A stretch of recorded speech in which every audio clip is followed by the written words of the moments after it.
विद्या ऋषि वृंद परस्पर एकत्र होकर के विचार कर रहे थे और विचार इस बात का चल रहा था कि घोर कलयुग आ गया है, धर्म की रक्षा किस प्रकार से होगी, क्योंकि सर्वत्र अधर्म व्याप्त था और अधर्म का वातावरण दिखाई दिया।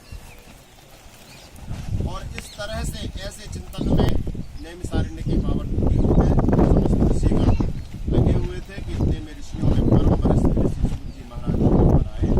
उनको देख करके सबने यथोचित आदर प्रणाम किया और अपनी समस्या का समाधान प्रश्न के माध्यम से सूत जी के समक्ष रखा, क्योंकि अपनी समस्या हमेशा अपने से योग्य के पास रखना चाहिए।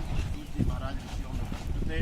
सूत जी महाराज ने कहा हम आपकी समस्या का समाधान अवश्य कहेंगे और जो प्रश्न आपने किया है उसका उत्तर जरूर आप लोगों को देंगे। सबसे पहले हम अपनी इत्यादि की क्रियाएं हैं जो हमारे कार्य हैं संध्या इत्यादि से हम निवृत्त हों, तो सभी ऋषिगण संध्या इत्यादि के कार्य से निवृत्त होकर के पुनः जहाँ वह सत्र चल रहा था, सभा चल रही थी, वहाँ पर सूत जी महाराज ने कहा कि ऋषियों, जो प्रश्न आप लोगों ने मुझसे किया है यही प्रश्न एक बार नारद जी ने विष्णु लोक में पहुंच करके किया था।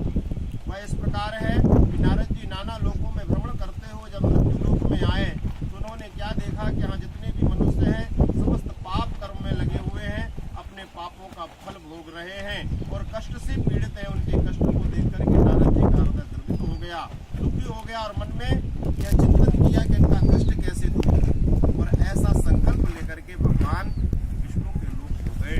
वहां जाकर के भगवान की नाना प्रकार से स्तुति की, भगवान के स्वरूप को नमन किया कि हे प्रभु, आप समस्त प्रकार के दुखों से मुक्त करने वाले हैं और समस्त धन धान्य से परिपूर्ण करने वाले हैं। हे प्रभु, हम आपके पास आए हैं, आप अनंत रूप में अनंत शक्ति में विद्यमान हैं, निर्गुण और गुणों की खान है। इसलिए हे प्रभु, भक्ता नामात नाश नहीं, भक्तों के ऊपर जो आर्त दुष्ट है उसका नाश करें। भगवान नारद की इस प्रकार से स्तुति को सुनकर के प्रसन्न हो गए।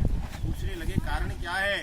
नारद जी ने उत्तर दिया, मर्त्यलोके जना सर्वे नाना क्लेश समन्वितान केनोपायेन चैतेषाम दुख नाशो भवेत् ध्रुवम्। हे प्रभु, मृत्यु लोक में जो लोग हैं, जो भी निवासी हैं, इस समय नाना प्रकार के कष्टों से पीड़ित हों और उनका कष्ट कैसे दूर हो प्रभु, पर ऐसे भी नहीं, बिल्कुल पूर्ण रूपेण वो दुख से मुक्त हो जाए। इसलिए ऐसा कोई उपाय हो बताने की कृपा करें। भगवान नारद जी की प्रार्थना पर कहने लगे कि नारद, तुम्हारे स्नेह से मैं कह रहा हूँ स्वर्गीय तब स्नेह आत्मया वत्सो प्रकाश क्रियते गुना सत्यनारायण सेवम व्रतम सम्यक विधानता कृत्वा सत्या सुखम भूत्वा व्रत मोक्ष प्राप्त। हे नारद, एक ऐसा व्रत है, ऐसा बहुत पुण्यशाली व्रत है जो स्वर्ग में, स्वर्गलोक में, मृत्यु लोक में सब जगह दुर्लभ है।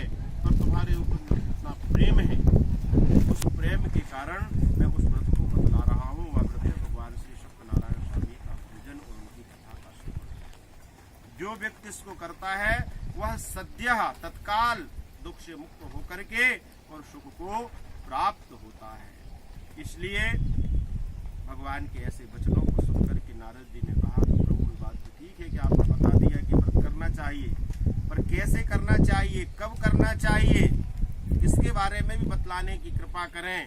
भगवान कहने लगे कि हे नारद, ये व्रत जो है दुख शोक से दूर करने वाला है, सौभाग्य को देने वाला है, संतान को देने वाला है, सर्वत्र विजय प्रदान कराने वाला है।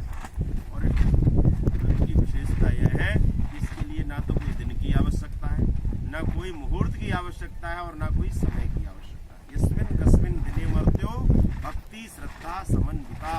किसी भी दिन आपके हृदय में यदि भक्ति और श्रद्धा का समन्वय हो गया, उसी दिन आप अपने मन में भगवान का बड़े प्रेम के साथ ध्यान करके और वह पूजन कर लेना चाहिए।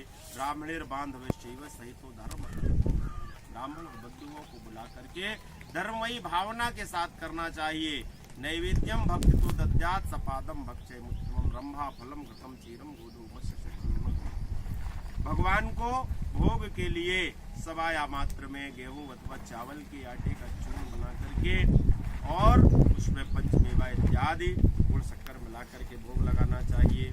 और ऋतुओं के फल से रंभा फलम, केला इत्यादि के फल, ऋतुओं के फल से भगवान को नहीं हो पाता है तो अभावी साल चूड़म व शर्करावा उदस्त था। थोड़ी सी शक्कर चढ़ा दो भगवान को एक कटोरी में रख के, थोड़ा सा गुड़। बहुत लंबे विधान की आवश्यकता भी नहीं है, पर भक्ति और श्रद्धा का यदि समन्वय है तो इतने में भी आप कथा सुन सकते हो। परंतु यदि भगवान ने सामर्थ्य दी है और सामर्थ्य के बाद यदि हम कंजूसी करते हैं तो ये भगवान से भी सीधी भाषा में गद्दारी, तो ऐसा नहीं करना चाहिए। सपादम सर्व भक्षाणी चेकी कृत निवेदयेत, और इस तरह से बड़े प्रेम से भगवान को समर्पण करना चाहिए।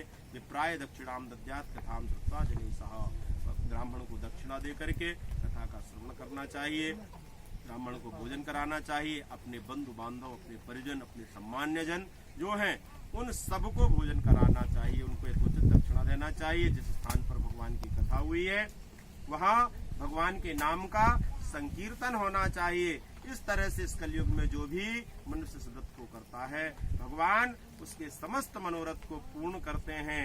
इसलिए कलयुग में इससे सरल उपाय और कुछ नहीं है। बोलिए श्री सत्यनारायण स्वामी की जय।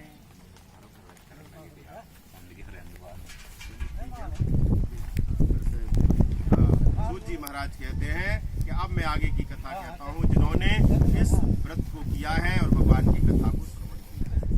काशीपुर में एक निर्धन ब्राह्मण रहते थे जो नित्य पृथ्वी पर व्याकुल होकर के और अपने परिवार का पालन पोषण करने के लिए भिक्षा मांग करके अपने परिवार का पालन पोषण करते थे। ब्राह्मण की स्थिति को देख करके भगवान के मन में बड़ी दया का भाव उत्पन्न हुआ, क्योंकि भगवान को ब्राह्मण सर्वाधिक प्रिय हैं। यदि ब्राह्मण के ऊपर कोई कष्ट होता है तो भगवान यह महसूस करते हैं कि मेरे ऊपर कष्ट होता है। उस ब्राह्मण का कष्ट दूर करने के लिए जिस मार्ग से ब्राह्मण भिक्षा मांगने के लिए जाते थे उसी मार्ग में वृद्ध ब्राह्मण का रूप बना करके बैठ गए। और जब ब्राह्मण देव वहां से निकले तो भगवान ने कहा कि मर्तम भ्रम से विप्र मही नित्यम सदुक्यता तत्सर्वम श्रोतुम इच्छामि कथ्यताम। हे ब्राह्मण देवता, कहाँ जा रहे हो? मैं जानना चाहता हूँ। ब्राह्मण ने कहा, ब्राह्मणो अति दरिद्रो हम भिक्षार्थम वे भ्रमे महीम उपाय मेरी जानासी कृपया करके। हे प्रभु, क्या बतलाऊं? मैं बहुत दरिद्र ब्राह्मण हूँ, भिक्षा मांगने के लिए जा रहा हूँ, किसी से अपने परिवार का पालन पोषण करता हूँ। यदि आपके पास कोई उपाय हो तो बतलाने की कृपा करें जो मुझे इस भिक्षा के मांगने से मुक्ति दिला सके। वृद्ध ब्राह्मण रूपी भगवान ने कहा कि मैं तुम्हें एक ऐसा व्रत बतला रहा हूँ जो सर्व दुख विनिर्मुक्तः सर्व संपत्ति समन्वितः बभू साधु श्रेष्ठो व्रतस्यास प्रभावतः। मैं एक ऐसा व्रत बतला रहा हूँ जो समस्त दुखों से मुक्त करने वाला है, समस्त प्रकार की समृद्धियों को, संपत्तियों को देने वाला है। और वह व्रत है भगवान श्री सत्यनारायण भगवान का व्रत अथवा पूजन। ब्राह्मण ने कहा कि प्रभु, मैं नित्य भिक्षा मांगता फिरता हूँ, उसके बाद ही परिवार का पालन पोषण नहीं हो पाता है, इस व्रत को कैसे कर पाऊंगा।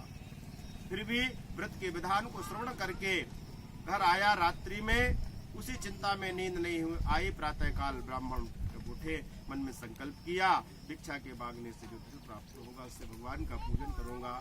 भगवान की कृपा में इतनी शक्ति है, रंकम करोति राजानम राजानम रंकम करोति चा। भगवान की कृपा से उस दिन बहुत धन प्राप्त हुआ। बड़े प्रसन्न मन से भगवान की पूजन संपन्न किया, व्रत कथा का श्रवण किया। और इसके बाद में वह ब्राह्मण देवता जो हैं